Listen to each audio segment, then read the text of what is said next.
Hello guys, আসসালামু আলাইকুম। দেখতে পাচ্ছেন আমাদের হাজারি লাউ গাছে কি পরিমাণ লাউ ধরছে। এতটুকু গাছে এই যে একটা, দেন এই যে মোট 15টার মতো ধরে লাউ হয়েছে। এই যে এই যে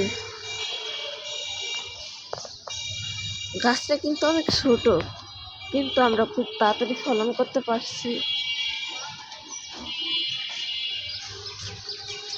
15টার মতো লাউ আছে। ওই দিকটা আরো অনেক লাউ ধরছে, অনেক। গাছের যত্ন নিলে তো লাউ আসবে, এটা স্বাভাবিক। আমরা আমাদের গাছে অনেক যত্ন নিই। আমাদের গাছের কোনো কীটনাশক, রাসায়নিক দ্রব্য ব্যবহৃত হয় না। সম্পূর্ণ হোমমেড, নিজের হাতে অর্গানিক সার ব্যবহার করে থাকি, যেমন চা পাতা, তারপর চালের পানি, দেন হচ্ছে ডিমের খোসা, সবজির গার্বেজ ইত্যাদি। গাছ সংক্রান্ত নানান ভিডিও পেয়ে যাবেন আমাদের ইউটিউব চ্যানেলে। এর জন্য আমাদের YouTube channel like, comment, subscribe করতে ভুলবেন না। আল্লাহ হাফেজ।